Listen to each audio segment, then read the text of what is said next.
Em setembro de 476, o maior império do mundo ocidental simplesmente parou de existir. Não houve batalha final. Não houve chamas consumindo o Senado de Roma naquela noite. Houve um adolescente de 16 anos sentado num trono que já não significava nada. Seu nome era Rômulo Augustulo, e ele seria o último imperador romano do Ocidente. Um general bárbaro chamado Odoacro entrou no palácio sem precisar derrubar nenhum muro. Ele simplesmente pediu a coroa, e o menino entregou, sem derramar uma gota de sangue. A coroa foi embalada e enviada para Constantinopla, como se fosse uma encomenda qualquer. E o mundo que Roma havia construído ao longo de 12 séculos simplesmente silenciou. A pergunta que ninguém consegue responder até hoje é: como um mundo inteiro acaba sem barulho? Para entender o fim, precisamos primeiro entender o que Roma realmente era antes de desaparecer. No ano 100 depois de Cristo, Roma controlava um território de 5 milhões de quilômetros quadrados de terra. 60 milhões de pessoas viviam sob uma única lei, uma única moeda, uma única língua administrativa. 80 mil quilômetros de estradas conectavam a Britânia ao Egito, da Espanha à Mesopotâmia. Aquedutos carregavam água potável para cidades de 200 mil habitantes sem uma única bomba mecânica. Roma não era apenas um império, era a única realidade que o mundo ocidental conhecia como civilização. Mas, em 284 d.C., algo começou a mudar de forma silenciosa dentro das paredes do próprio sistema. Entre 235 e 284 d.C., Roma teve 50 anos de crise, 26 imperadores em meio século. A maioria durou menos de 2 anos. Vários foram assassinados pelos próprios soldados que juraram protegê-los. O exército, que era a espinha dorsal de Roma, havia se transformado no seu maior problema interno. Soldados faziam e desfaziam imperadores conforme o pagamento. O poder havia migrado para as espadas. A moeda romana, o denário, perdeu 90% de seu valor em prata entre 50 e 270 d.C. O comércio encolheu, as cidades esvaziaram. As estradas que ligavam o mundo começaram a se desfazer. Roma ainda estava de pé, mas o que sustentava suas paredes já havia apodrecido por dentro há décadas, e as rachaduras que ninguém queria ver estavam prestes a se tornar impossíveis de ignorar. Em 376 d.C., algo aconteceu nas margens do rio Danúbio que mudaria tudo para sempre. 200 mil visigodos chegaram à fronteira romana, fugindo dos hunos que varriam os estepes do leste. O imperador Valente os deixou entrar.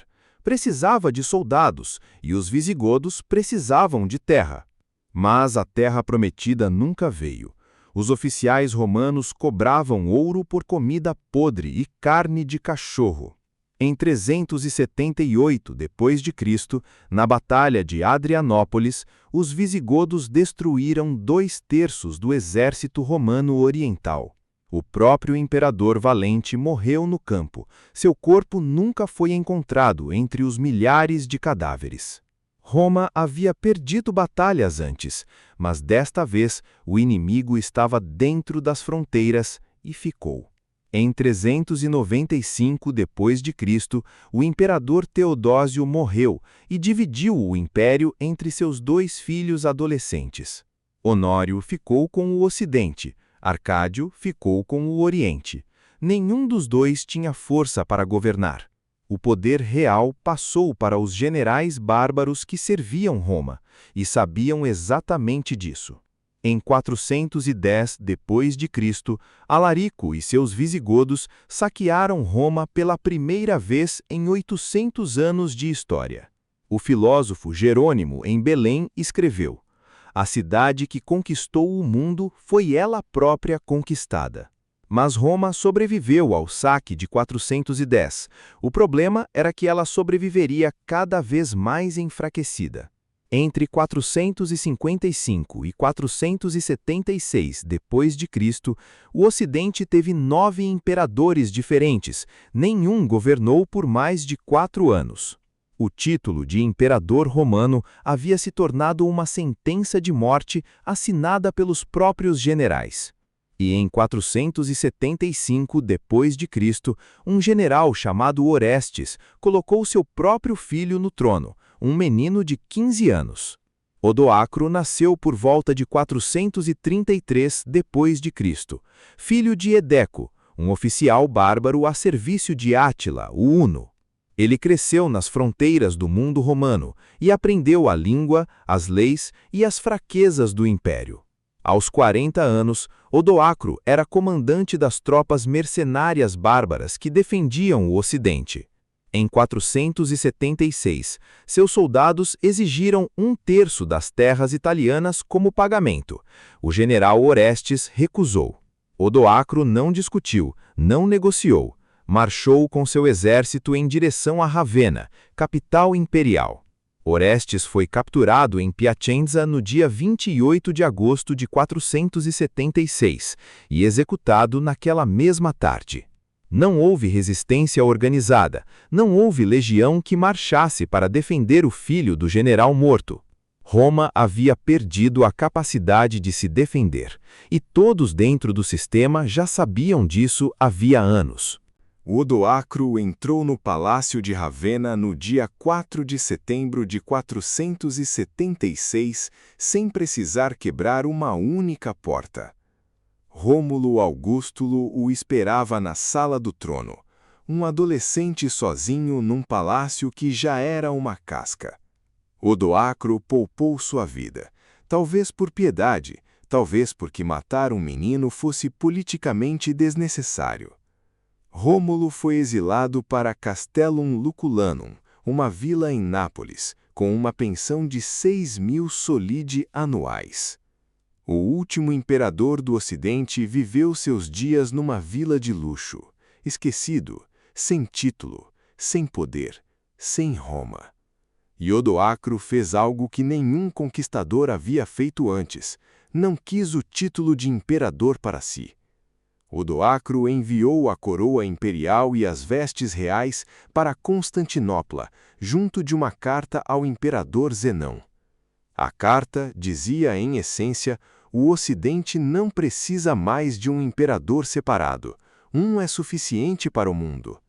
Zenão recebeu a coroa, aguardou e não fez absolutamente nada para retomar o Ocidente.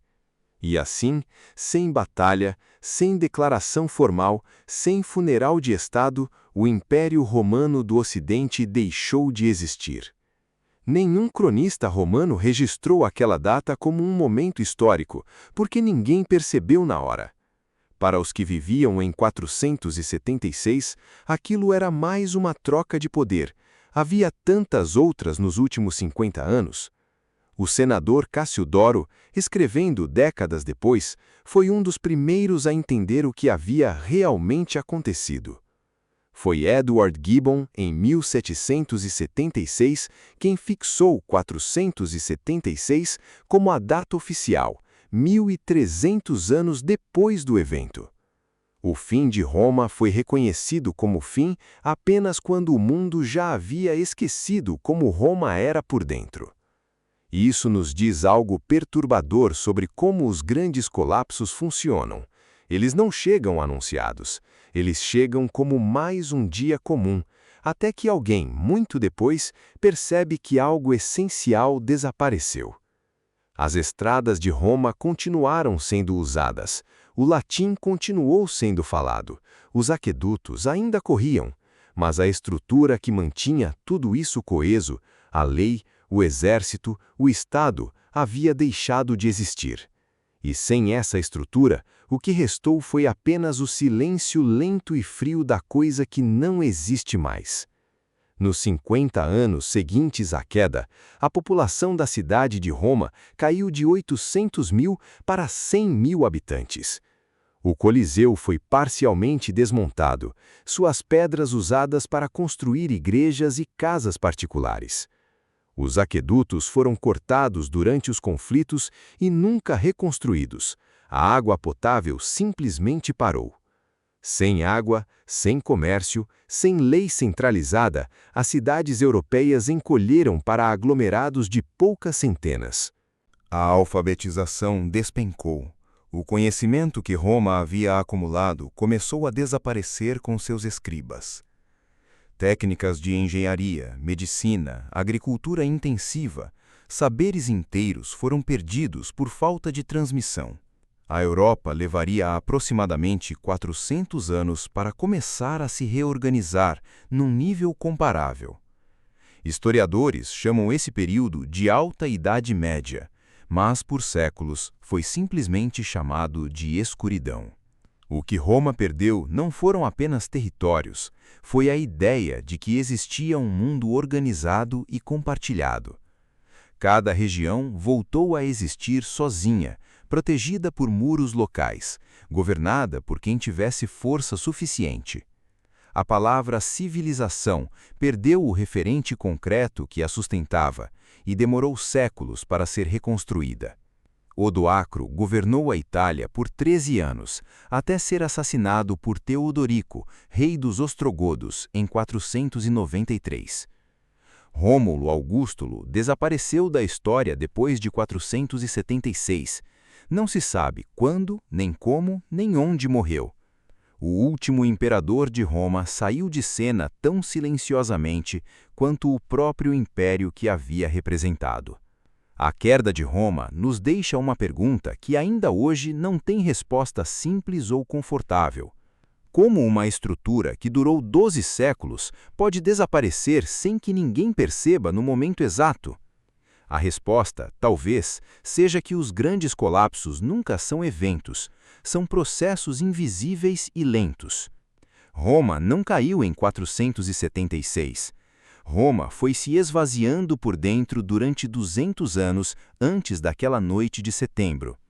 A moeda que perdeu valor, o exército que virou mercenário, o Senado que perdeu poder real de decisão, as fronteiras que não se sustentavam mais, os imperadores que duravam meses, a confiança que evaporou.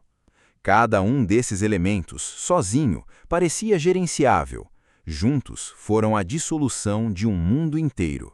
O historiador Brian Ward Perkins escreveu: Roma não declinou, ela foi destruída, e a destruição foi real e brutal. Mas o mais perturbador não é a brutalidade, é o silêncio com que o fim chegou para quem vivia naquele tempo. Acordaram em uma manhã de setembro de 476, sem saber que aquele seria o último dia de um mundo de 1000 anos. E essa é talvez a lição mais sombria que Roma nos deixou.